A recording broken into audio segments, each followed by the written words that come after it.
The Catholic Church has been one of the most influential institutions on earth for over 1,000 years. From its peaceful beginnings of love thy neighbor to Middle Eastern streets running red with the blood of Muslims during the Crusades ordered by the Pope, the impact of the Church has been and will be forever lasting. In the United States, Christianity as a whole has been part of millions of people's lives since the country's founding. A growing number of citizens even believe the official religion of the country should be Christianity itself, with the rule of law being one dictated by the Christian Bible. This belief is even shared by dozens of elected officials, despite the founders stating in the First Amendment, Congress shall make no law respecting an establishment of religion. When we started this series, it was only about JD Vance and his weirdness. Then it came to light that he had been indoctrinated into a very secretive right-wing sect of the Catholic Church, which was supposed to be the crux of this episode. But then I dug further, and the threat of not just a Trump presidency, but a JD Vance presidency became very real in a literal, and I do mean literal, Handmaid's Tale kind of way. And not to derail my intro here, but this is not hyperbole. There is a very real chance that things in the United States will get very dystopian very fast after Trump and Vance win the election. So I implore you to go vote for Kamala Harris as soon as you can and get everyone you can to do the same. Election Day is November 5th, 2024, and at least according to Trump, it may be the last election day. That said, prepare a way to de-stress and relax because you're going to need it after you listen to our final episode of the season. Tonight on I Do Not Trust This Person, Season 3, The Ballad of JD Vance, the Weird. Well, hello and welcome to another episode of I Do Not Trust This Person. In fact, the final episode of the series on JD Vance, the Weird. And potentially final episode if what we talk about today ever comes to pass here and as of this recording about a week's time.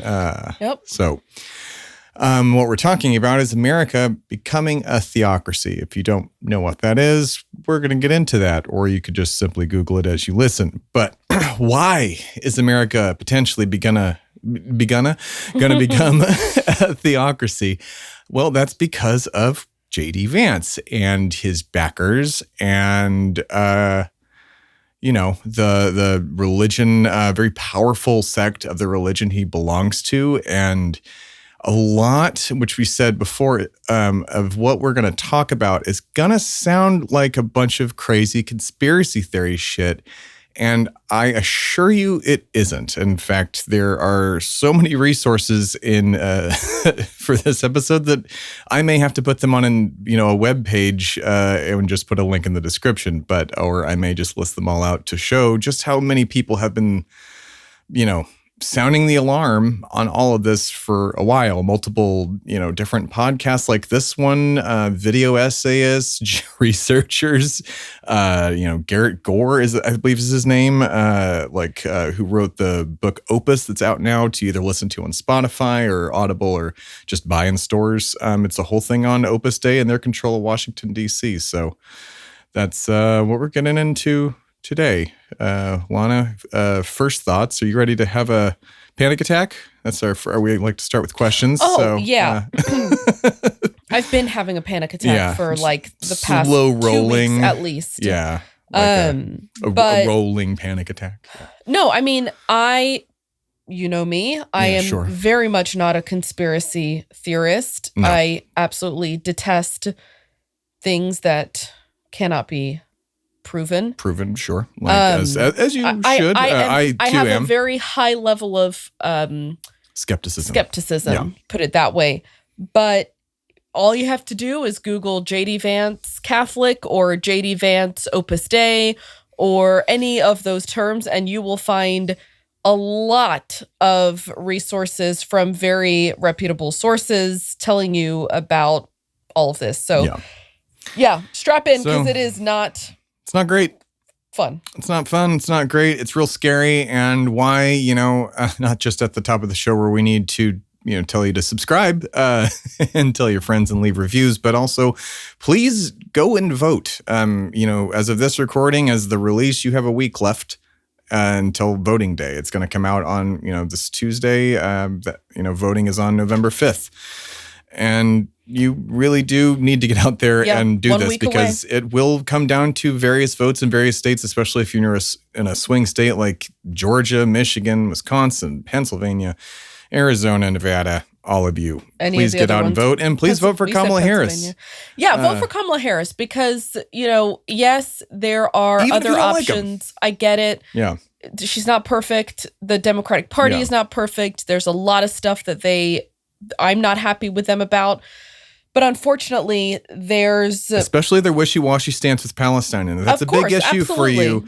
I get it, but it will emphatically be worse under Trump. And your third-party vote, I'm sorry, but there is no political revolution that's coming with Jill Stein, who we're going to get into in the next season.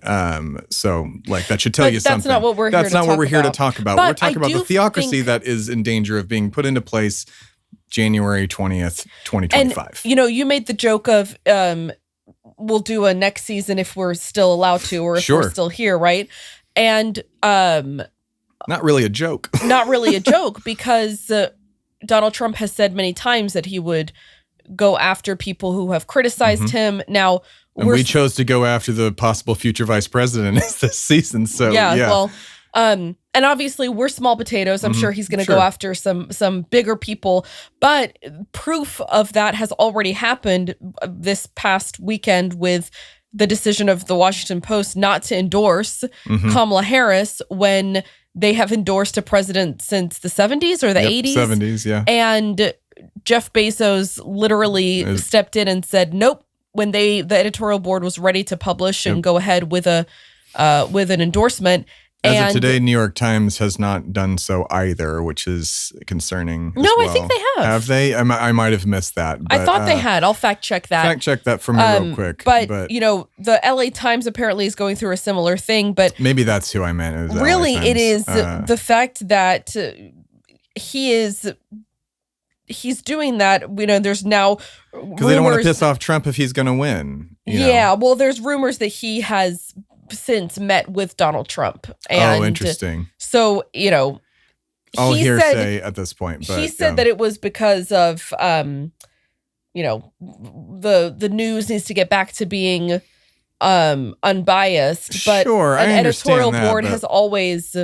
but you guys called out Nixon. The New York Times did... They did endorse? Okay, yes, finally. They endorsed the editorial board. Endorsed September 30th, and the title of their article was "The Only Patriotic Choice for President." Got it. Then I meant the LA Times then, but that is all to say. Obviously, yes, we are small fries, but the libel laws, small potatoes, home fries or breakfast potatoes, even something for brunch. Hungry. Yeah, me too. People like us aren't necessarily in danger, but there could come a point where that could be the case, as you're going to find out through all the things I'm going to talk about today. So first, like we had said, JD Vance, not too long ago, I believe it was 2018 or 2019, was baptized into 2017. 2017, thank you, into Opus Dei. At least according to Sophia Nelson.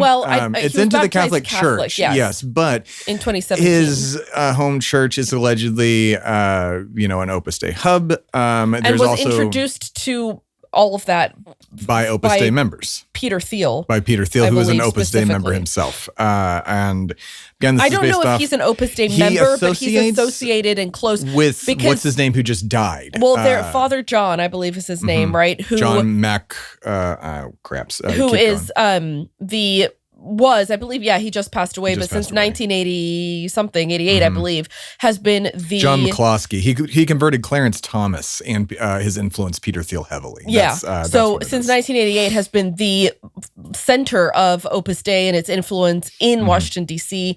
on all of these people like Clarence Thomas and his wife Ginny Thomas and what's his face, Brownback from Kansas, and former senator, ton of other people, and JD Vance was introduced and kind of brought into the circle of this in 2017. Yep. Yeah, and has been influenced by a lot of people. So what I'm just gonna give you a rundown, just so you know what sections of this what we're going to be talking about. First, Opus Dei, and then his influencers, and then the people that wrote not the manifesto you think you've heard, not just necessarily Project 2025. So just real quick, a rundown of Opus Dei. It was founded back in 1928 by Jose Maria Escrivá. Basically, was a guy who wanted to promote that you could serve God in anything that you do. But the thing is, it specifically only targeted, especially after Franco won this, their civil war and everything In Spain. in Spain. That it started only targeting high influence people.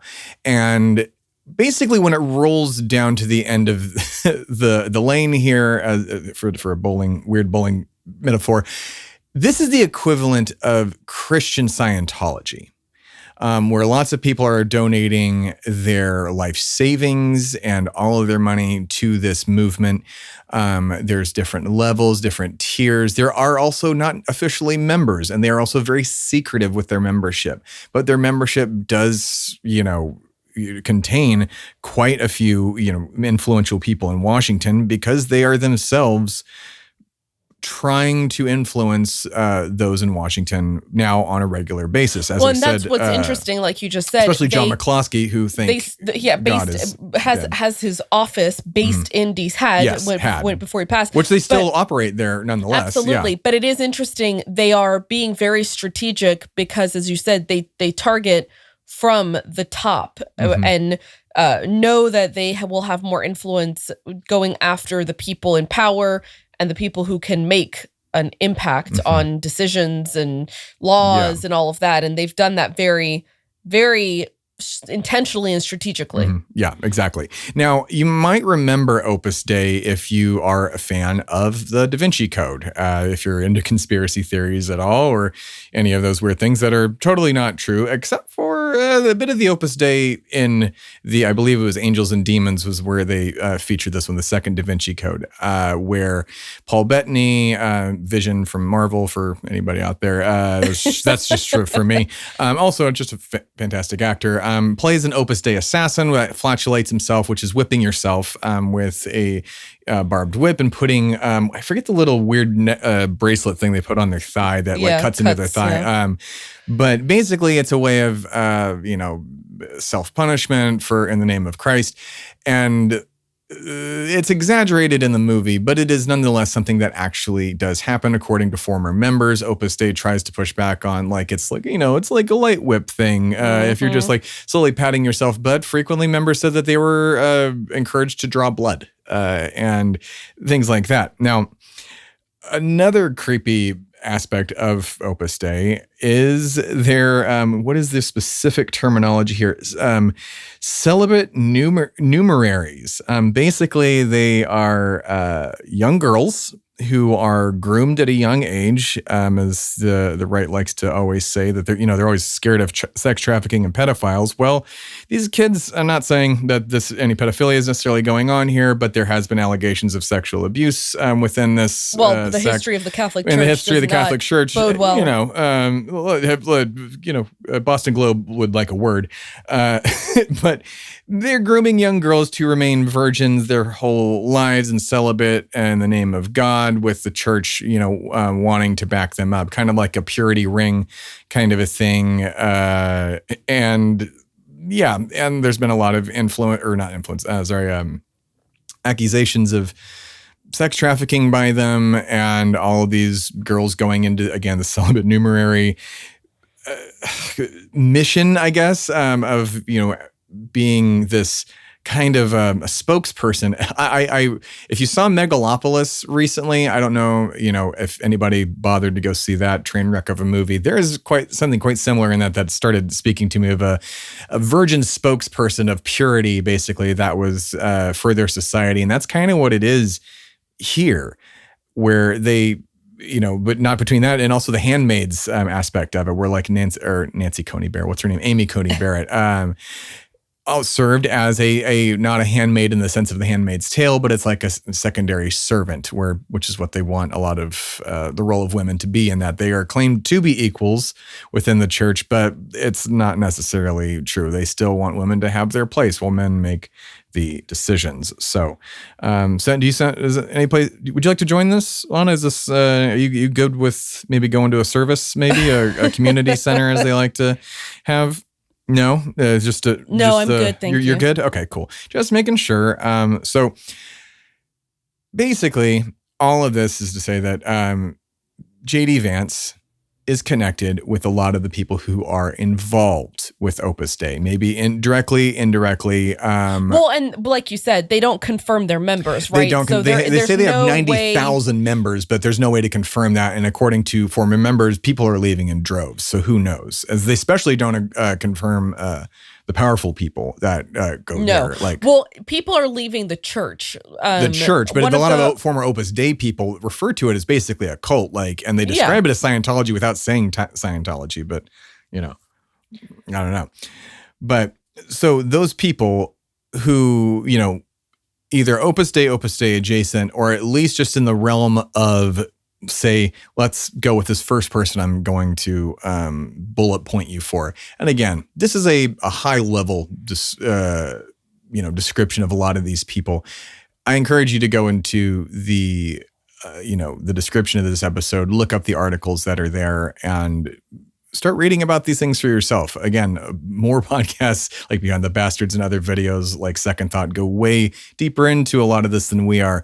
This is just enough to spook you a little bit. It is spooky season, there you go. If only this was just a pretend I know. Halloween story. This is scarier than Terrifier, and Terrifier is literally made to be horrifying and scary. But Douglas Wilson, the man is basically kind of like a Bradley Whitford, in his character in specifically Handmaid's Tale, where he's an old fart who thinks that the man's vote should be the vote for the entire family.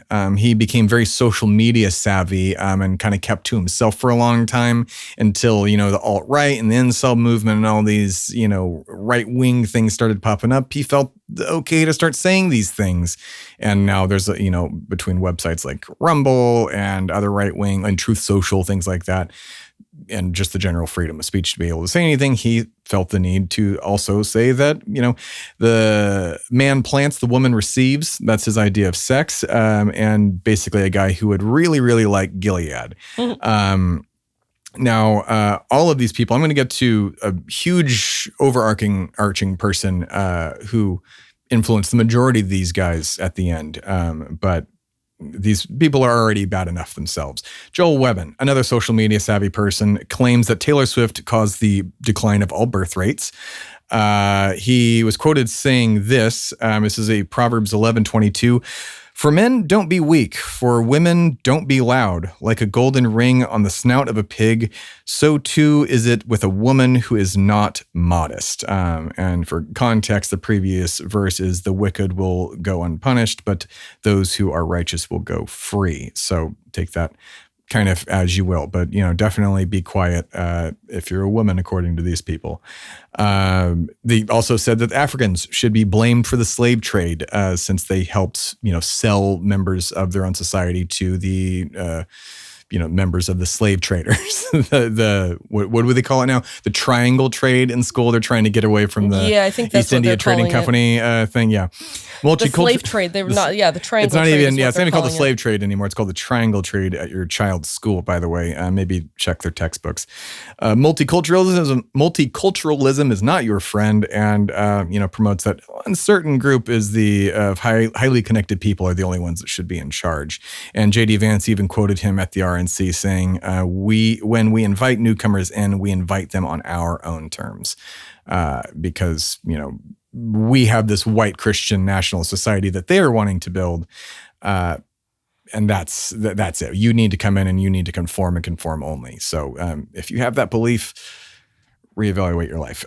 So I'm going to quickly go down a few more of these people.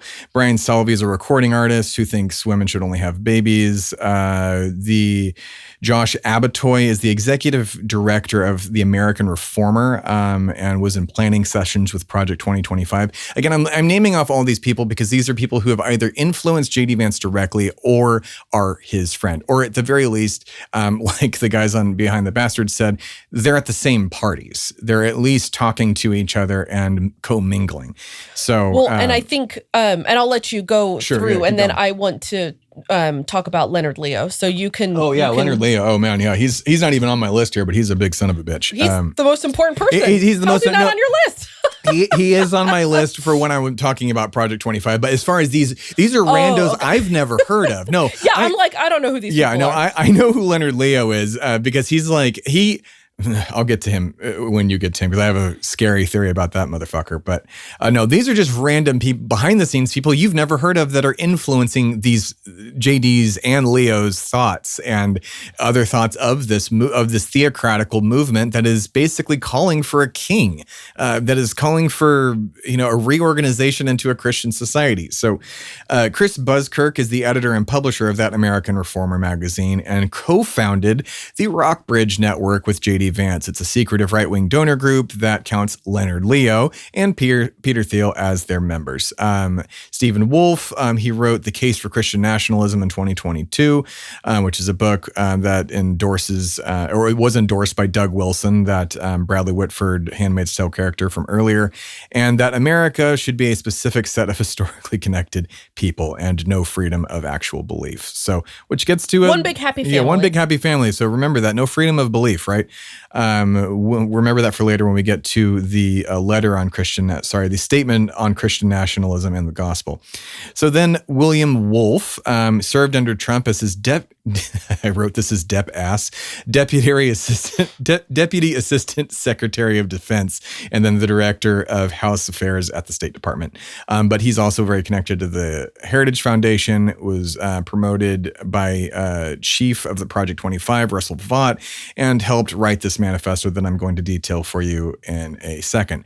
But then comes the last person on this major influencer list that I wanted to talk about. And Behind the Bastards does a 2-part, very in-depth thing on this person. And I highly suggest you go listen to them because this guy kind of started it all. His name is Curtis Yarvin. He's so fucking corrupt and evil that even Behind the Bastards were toying with whether or not to cover him because they didn't want to promote him in any way. And I, too, came to that conclusion after listening to that episode and looking into this guy. He's really bad. That's why I'm only going to give a high-level view of a lot of his beliefs. So just to give you a little bit of a rundown, he's just a right-wing philosopher who believes democracy was a mistake. He initially was at the forefront of the internet usage and was one of the earliest adopters of it and earliest bloggers and things like that. He was also in a hacker collected with Beto O'Rourke of all things. So they have nothing to do with each other. That's just a weird bit of a fact. The hacker collective was a huge, big thing in the 90s. But he is often quoted and referenced by Peter Thiel and JD Vance and Steve Bannon. Great bunch of people. Yeah, seriously. His pseudonym that he blogged under was called Mencius Mencius Moldbug, which is a name I almost hesitated to even say because I don't want you looking him up and getting any bright ideas, everybody. But if you're listening to this, hopefully you are as anti-fascist as we are, or at the very least, not pro-fascist. Yeah, I mean, I think you can read what he writes about being anti-democratic. And speaking of anti-democratic, the dogs really wanted their voices heard, but we, withheld their voice. But yeah, his anti-democratic views of, he advocates for a dictatorship. Well, in a lot of his blog. Really a monarchy is, it's really is, when it boils down to it, it's a monarchy. He basically is just a guy with a superiority complex. He is any pretentious nerd who's pro-tech authoritarian, also comes off as Bradley Whitford's character. He is somewhat libertarian. So he is. He But as in, government does not have any control over me and my business, kind of thing. Right. Which is hyper libertarian, somewhat counter to. So I think he is an interesting person because of his beliefs. What scares me most about him is kind of this belief that democracy is a failed experiment thing that he believes. But some of his ideals, I don't think, are in line with the overall, message and goal of JD Vance and Opus Dei, because he is a libertarian in that he does not want laws kind of governing anything. Whereas, as we will get to with Project 2025 and all of that, JD Vance absolutely wants some very strict laws. Well, in this place. guy, Curtis, is also, he's viewed as a kooky motherfucker as well. Like, a lot of people view, like, Behind the Bastards describe him as if Frasier was a right-wing bigot. Like he believes, fighting for your rights takes away my rights mentality. He also coined the term red pill, like for any, which takes away from the Matrix, which is a trans allegory, whatever. He missed the point of the Matrix basically, but it's counter to him in all those ways, but it's like they're just taking his core. Yeah, the tech people should be in charge, and that's it. Like I think that's as far as they go with his. He's been very influential to Peter Thiel and by extension JD Vance. Yeah, and also praised the white minority movement in Rhodesia. If you don't know what that is, it was a group of white British settlers that settled Rhodesia and had lived there for a long time. I'm oversimplifying this, but wanted a 1% white minority rule, and then there was a revolution, and I believe it failed. Correct me if I'm wrong. I don't know too much about it. I briefly looked at it when I was like, what the fuck is this? So many bad things happen. So many dictators, so many theocrats happen, and this guy's loving him. Honestly, if you just look up his Wikipedia page, his beliefs are very kind of all over the place and somewhat conflicting, but overall just awful. Terrible, awful. And the most horrible thing he said is that he's criticized that shooter in Norway. It was like one of the only school shootings or like mass shootings they've had in recent memory, if ever, but criticized the shooter for not killing enough socialists at this socialist education center or something. I don't remember what happened there, but there was a group of socialists there, and he criticized them for not killing enough of them. So that's one of the people that not only Peter Thiel and Steve Bannon promote, but JD Vance has been heavily influenced by. So, and a lot of those people, a few of them that I had already named earlier, wrote what is called the the Statement on Christian Nationalism and the Gospel, a brief rundown. It asserts that governments must align with biblical laws and principles. There is no real separation of church and state, despite the fact that it literally calls for that at the end. We'll get to there in a second. And just a bunch of other crazy... What is this called? The Statement on Christian Nationalism and the Gospel. It was a manifesto. It was a manifesto written by a few of the Project 2025 guys, as well as friends of JD Vance and supporters of Donald Trump. Now, I will say the highlight of the movement, though, is that racism has no place in our movement, mostly because they realized white Christian nationalism doesn't work, so they got to allow in people of color just so that they can pad their numbers with... other crazies, because crazy comes in all different races and creeds, right? I will say there is one specific line of text before I go through some of these highlighted portions of the gospel according to these fascists is this: we affirm that lesser magistrates may and sometimes must disobey a lawless higher magistrate to obey God. So basically, if they view your law as immoral to God's law, it's all good in the hood to fucking disobey it. So let that sink in for you as, they try and institute a national Gilead. And I read through some of these crazy things. So They basically want, just Jesus is the King of all kings and Lord of all lords, sovereign over all creation. They affirm that as part of their thing. Christ's kingship and lordship are not limited to the heavenly realm or to the Christians alone. Not all who claim authority are recognized as legitimate by God. That's Article 5 of this whole thing. There's 20 articles, by the way. I'm starting at 5 because the first bits of it are just general Jesus is God kind of things.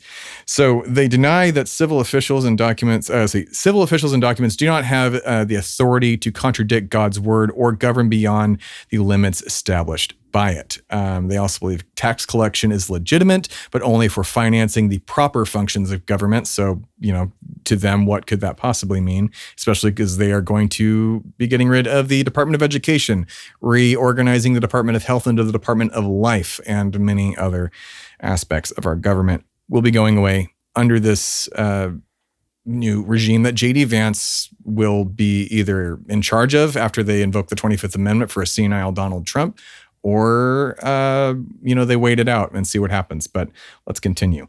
So the purpose of civil government is to establish justice for God's glory and the good of all people. Biblically qualified men in the church hold ecclesiastical office for preaching, sacraments, and discipline, meaning no more women preachers. So if you're a Christian woman and you want to be a missionary or something like that, that's all out the window for you. So just remember that. Not only are they taking the way of rights of, say, Alanah, a secular woman, but your rights as a Christian woman. So Christian nationalism includes punishing national evils, securing borders, abolishing abortion, defending traditional marriage, and weaponizing bureaucracies targeting Christians, which they believe is basically everything.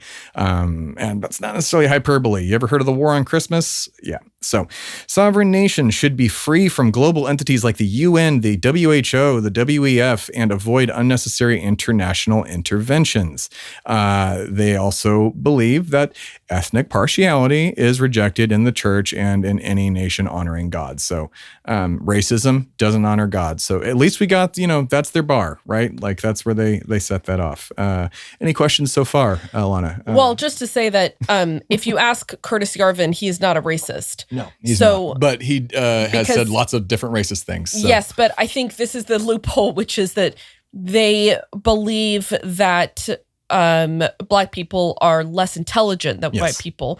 So that's not racist. It's just, in their eyes, a biological fact. And therefore, they reject the label of racism. So the fact that they're saying, that racism isn't allowed it's just is question. It's like, don't take that for at its surface meaning, because you got to analyze what they actually mean by the word racism. The line of thought Alanah just said, keen-eared people, which I don't think you've actually seen this movie. We should watch it. It's pretty good. Django Unchained talks about this, where the line of thought of slavers and Southerners had was that Black people really were biologically inferior. I believe it was some... Well, and that's what Curtis Yarvin believes, too. He's going off of this debunked pseudoscience from the South in the 1800s. Right, that certain races are just more... inferior. Adapted for slavery. Mm-hmm. And have I mentioned yet earlier that lots of these people believe that a certain set of interconnected hierarchical people should be the only ones running the government? So like, the white people, come on, like it's plain as day. It's true gaslighting, right? Or failed gaslighting on our part because it didn't work, but like on the rest of their folks, it's just kind of crazy, especially when you got people like Mark Robinson, the Black Nazi, who's, I don't even think he's part of any of this, but man, he fucking loves it, especially the fact that he said he wanted to own slaves. So, which a few of these people, actually, the first guy I mentioned, Bruce something, I think his name was, what was this motherfucker's name? Douglas Wilson, wrote a book about how slavery wasn't that bad. So, yeah, that's one of the guys that's loving the Project 2025 Christian nationalism fit. And again, the people that will be informing Donald Trump's policies. So if you're on the fence of your third party vote or not voting or not wanting to vote for Kamala and voting for Trump at this point, how?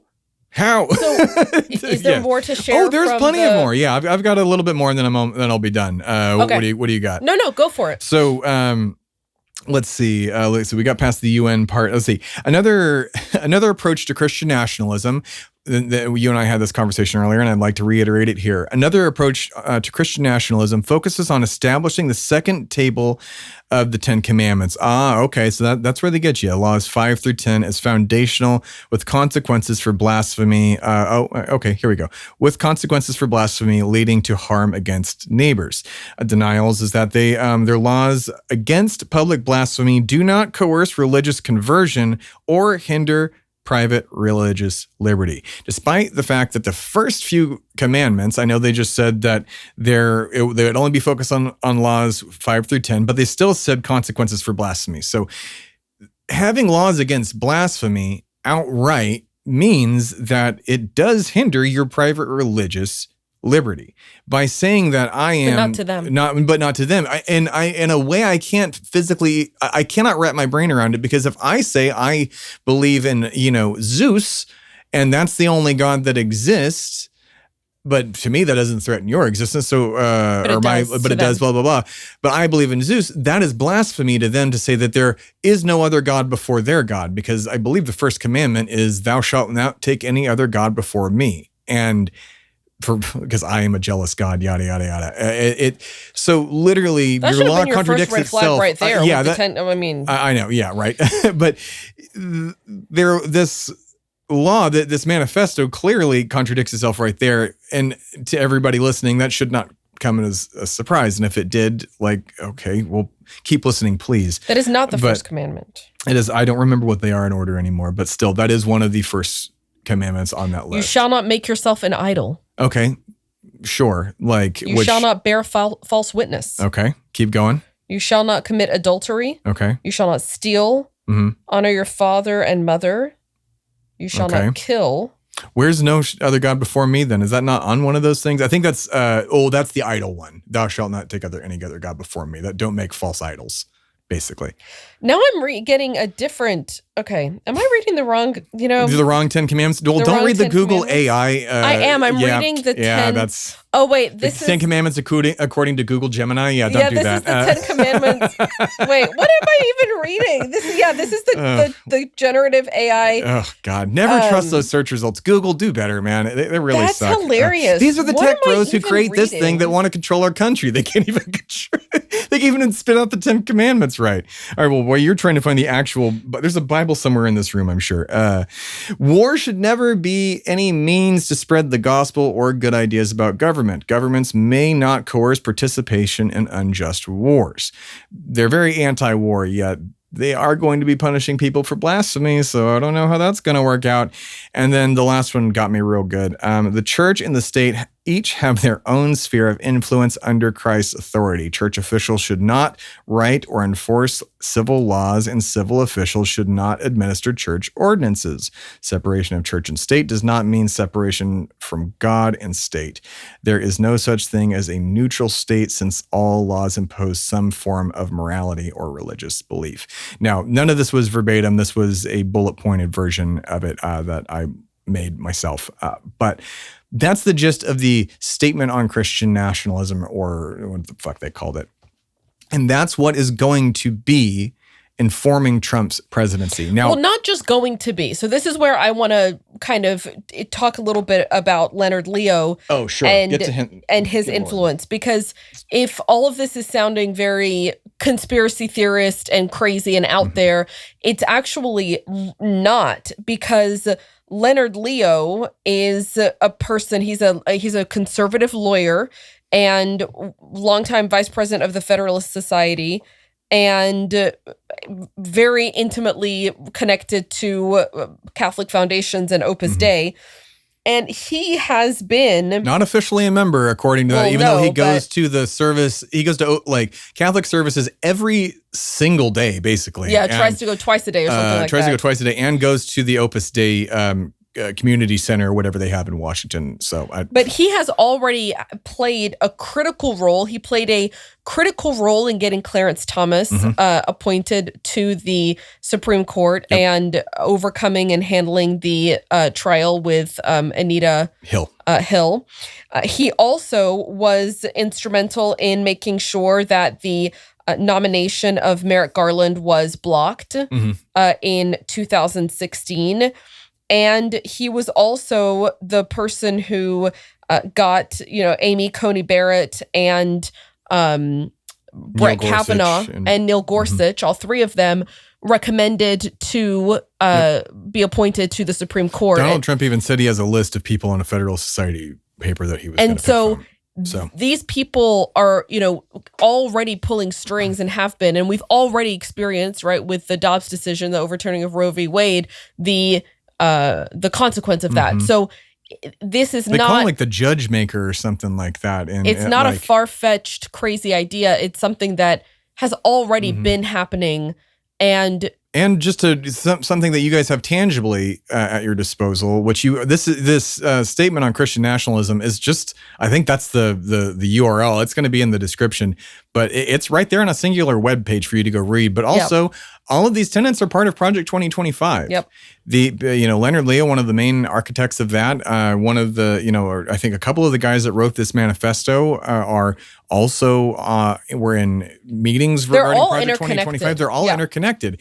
Like I said, I believe in this series or another series, the Illuminati doesn't exist the way like the conspiracy theorists think it exists. It exists in a way, but it's a bunch of rich dickheads that want to control the government and control their own taxes by just being buds with each other. And that's what these guys are. Yeah. And they're doing it right now, right in front of our eyes. The head of the Heritage Foundation, which is who has backed Project this whole thing, Kevin Roberts, is closely related to Leonard Leo. They're all interconnected. And I think he specifically is Opus Dei, that Kevin Roberts guy. I might be wrong, but there's one specific person who I'm blanking on their name in this moment, but who is one of the actual heads of Project 2025 is an Opus Dei member, according to him, like himself. But I mean, we've gotten, some of these motherfuckers who have written it on secret video admitting to what they want. Donald Trump has said himself that there will be, he would make it to where the Christians don't have to vote anymore. They have executive orders ready on day one for him to just start sweeping through. Y'all, when I said that Opus Dei scared the shit out of me a couple episodes ago, this is going to happen very, very fast. Like, there's a line in this past season of The Handmaid's Tale that shook me to my core when June said it. And it is, America wasn't Gilead until it was, and then it was too late. Yep. And I don't like to fearmonger. So much so that, aside from this show, I'm not going to be covering hard politics anymore as, the entity that is America the Podcast. We're only going to be focusing on comedy going forward because mental health wise, it sucks talking about any of this. It's also scary and it's also draining, but it's also at some point may get dangerous because of all of these people. I've heard many stories about, not many stories. These are news stories. These aren't just, they're eating the dogs and cats in fucking Columbus. This is Springfield. These are stories like a sheriff was just reprimanded for telling people to tally all the people with Harrison Walls signs so that they can, take action after Election Day. We've had our own sign, and other people in our neighborhood have had signs vandalized with Trump stickers. Like people, like it almost comes off as like we're being painted. And if you don't know what that term is, it's a military term for marking a target. Like it is scary. And I'm not meaning to scare you in this moment. I know we're going to have a nice bottle of wine after this to decompress. Well, I think it is scary because you read all of this and you put this all together, and it's not hard to see the goal long term, which is, a strong Christian nationalist government that is able to control various parts of your life and your private life and your sex life and your reproductive life and everything. And it's already not that far-fetched to think about. And this is just putting that more into motion and speeding it up. Yeah. And that's why, in a way, JD Vance scares me more than Donald Trump. And, to your point, Donald Trump isn't exactly the healthiest spring chicken. Oh, they're listen to me, everybody. There is not a doubt in my mind, and you can mark my words on this, that Donald Trump, one way or another, will not be president. If they win, he will not be president by this time next year, maybe a little bit longer. And I Write it down. swear to Prediction you, time. prediction time. Yeah, because he is clearly losing it. They have enough to remove him with the 25th Amendment, right? Yeah. The 21st, they're going to try and get rid of. That's the voting rights. Is that? No, that's the 19th Amendment. Oh, man, see, well, we know as much about the Constitution as some of these other people. But the 25th would remove... Well, no, it's what's funny about that is, obviously... Yeah, 19th, 20, what's funny about that is what I heard about in an episode of The Daily recently, where they were talking about, how gendered the divide is between men and women in this current election.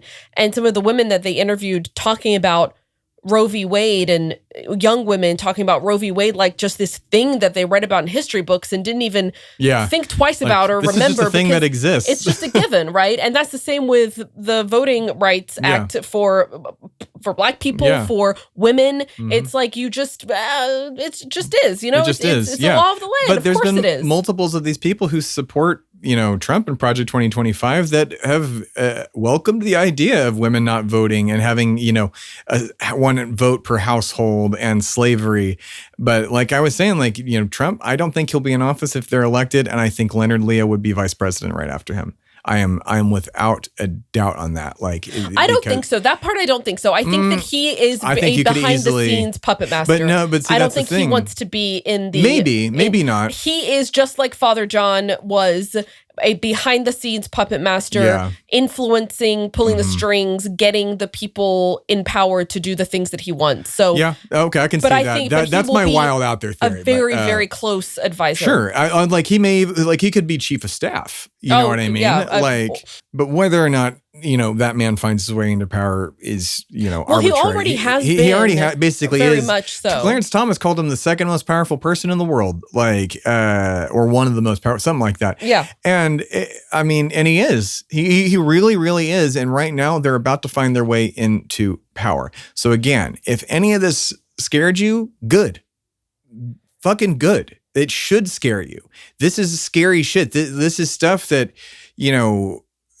people have been yelling about for years. My old shows have been talking about Project 2025 for a long time, and no one took it seriously until this year. And that's not to say why didn't you listen to me or anybody else? No. It's because they try and keep that shit from you. And you do, unfortunately, life is politics. You don't get to don't get to pay attention to it anymore. Yeah. You're not in that era anymore. That's not the luxury, the privilege that you get to have. You do have to pay attention to this. You do need to at least consume a little bit of news, or maybe read the paper if you have to.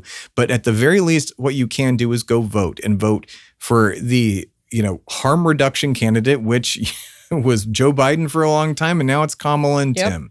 So that's it.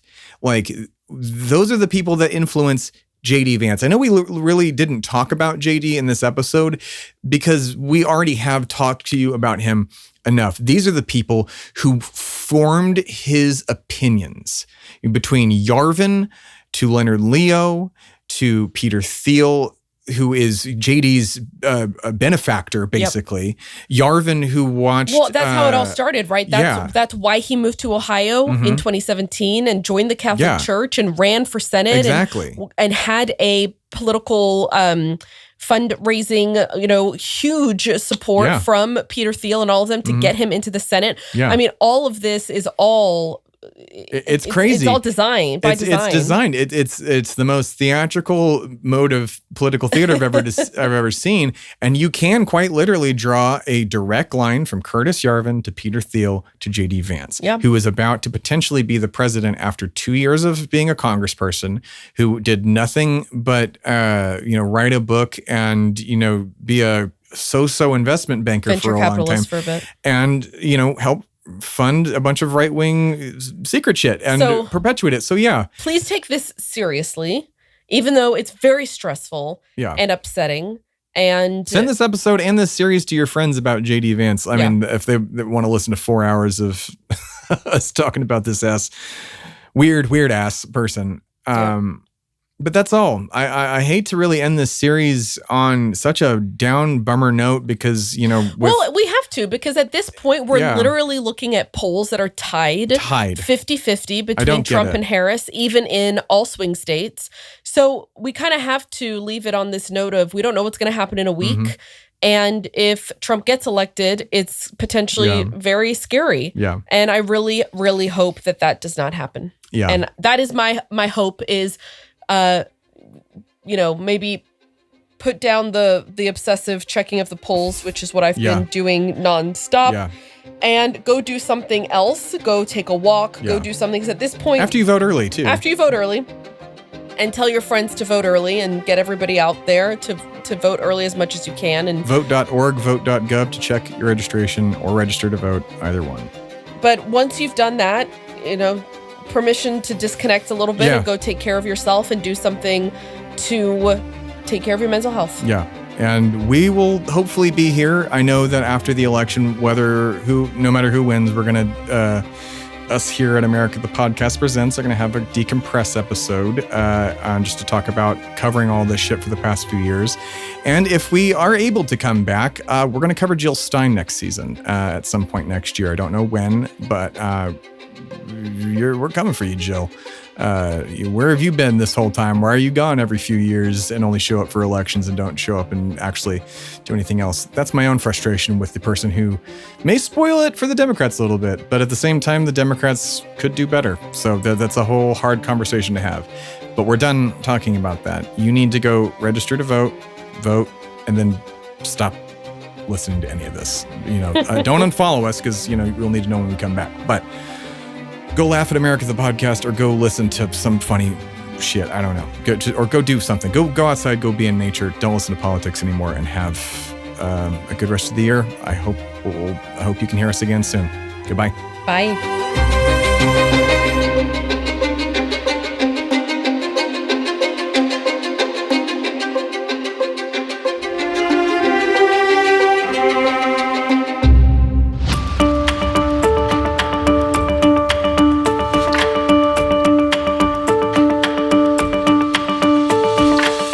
Listening to I Do Not Trust This Person, Season 3, The Ballad of JD Vance the Weird.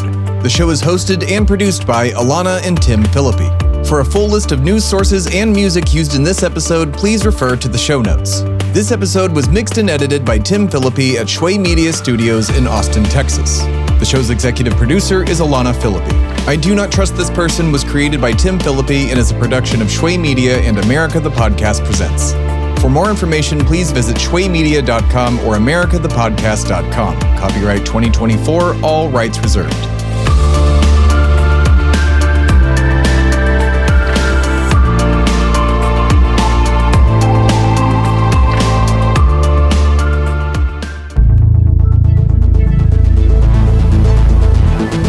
This has been a production of Shway Media, all rights reserved.